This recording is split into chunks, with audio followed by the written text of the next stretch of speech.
Hello, legends. Welcome back to Rebuild, Restart, Rise, the show where we break barriers, shatter limits, and elevate to the next level of evolution. Love is one of the most profound experiences in our lives, yet so many of us find ourselves stuck in patterns that bring pain rather than joy. Today, I want to take you on a journey. Not just any journey, but a journey into your own love life. I want you to pause, reflect, and ask yourself, why do I choose the partners I do?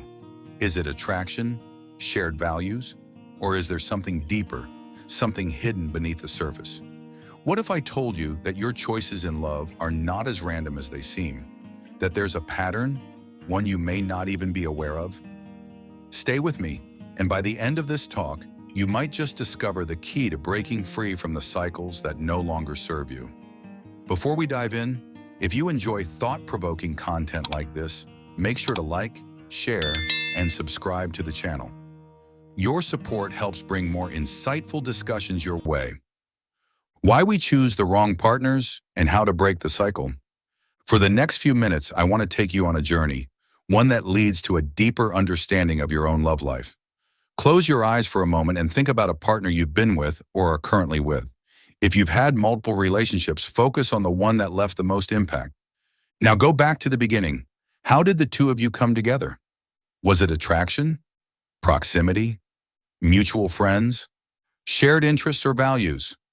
Or did you just click? Now open your eyes, think, how many of you believe that at least one of these factors played a role in choosing your partner? What if I told you that you're wrong? What if I told you that your choice wasn't just about attraction, shared values, or proximity, but something much deeper? We often assume that we randomly choose people based on compatibility. But have you ever noticed a pattern in the type of partners you attract? Do you find yourself drawn to similar kinds of people, even if they don't align with what you consciously want? What if I told you that who you choose as a partner is predetermined by a hidden psychological pattern? And what if I told you that by understanding this pattern, you could finally break free from it? Why we choose the wrong people. We all want happiness, yet we stay in relationships that bring suffering. We want to be cared for, yet we choose partners who desperately need care themselves. We crave freedom, yet we end up with controlling partners. We seek loyalty and security, yet we are drawn to those who are emotionally unavailable or unfaithful. Why do we do this? The answer is surprisingly simple. We don't choose partners based on what we need. We choose them based on what feels familiar. If chaos was familiar in childhood, we unconsciously seek it in adulthood. If we were caretakers for broken parents, we are drawn to partners who need fixing. If love felt distant or conditional, we chase after people who make us prove our worth. Our earliest experiences with love shape our definition of it, whether healthy or not. The science behind it. Swiss psychologist Jean Piaget, known for his work in child development, explained that children view themselves as the center of their world. This means that whatever happens around them, they assume it's happening because of them. So if a child is neglected, they don't think, my parents are emotionally unavailable. They think, I must not be worthy of love.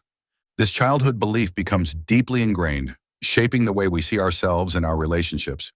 For example, someone who grew up feeling unloved will crave love intensely, but when they finally receive it, their subconscious belief, I am not worthy of love, will make them push it away. This is exactly what the movie The Perks of Being a Wallflower refers to when it says, we accept the love we think we deserve. How trauma shapes attraction. Beyond psychology, there is now scientific evidence showing that trauma physically alters our nervous system. Let's take Rose as an example. Throughout her childhood, Rose experienced emotional neglect. Each time her parents ignored her, she felt anxiety, tightness in her chest, tension in her stomach, and stress in her muscles. This feeling became familiar to her body.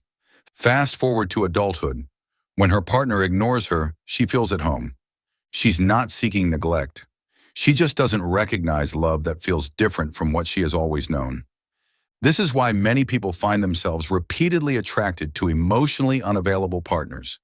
It's not because they want to suffer, it's because suffering feels familiar and familiarity feels safe.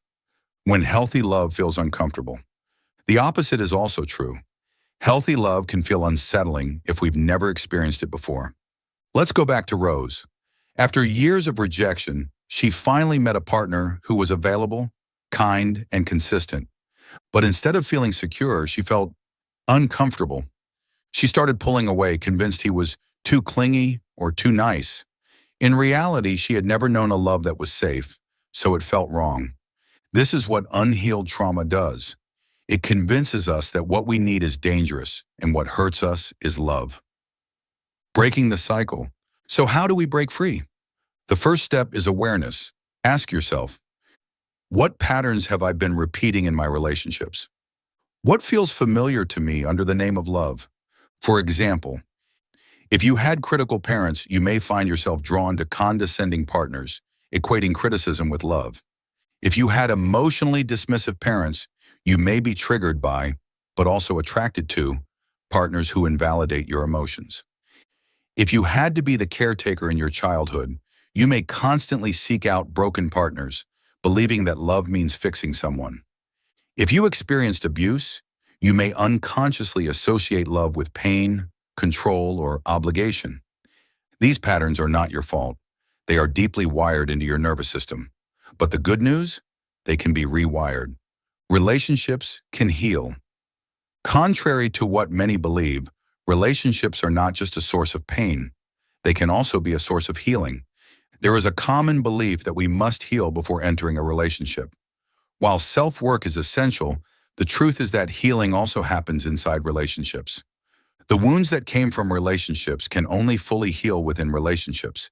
A healthy partner will trigger you, not because they are harmful, but because they create intimacy. And intimacy exposes wounds we never knew existed. That's not a bad thing. Triggers don't need to be avoided. They need our attention. They show us where healing needs to happen. A safe relationship won't just trigger you. It will also offer space for vulnerability, acceptance, and repair. Final thoughts. Our childhood wounds don't disappear. They live inside us, shaping the way we navigate love. But when we allow ourselves to experience a love that is different, something changes. Instead of pushing love away, we learn to let it in. Instead of repeating old patterns, we create new ones. Instead of settling for the familiar, we embrace the healthy. And while healing is messy, uncomfortable, and slow, it's possible. So today, I invite you to take a leap. Go beyond what feels familiar, embrace discomfort, and open your heart to the kind of love you truly deserve. Because everything good in life, love, growth, and healing, resides on the other side of unfamiliarity. Love is not just about who we choose. It's about what feels familiar. And sometimes what feels familiar is not always what's best for us. Healing is not about waiting for the perfect partner or becoming emotionally self-sufficient in isolation.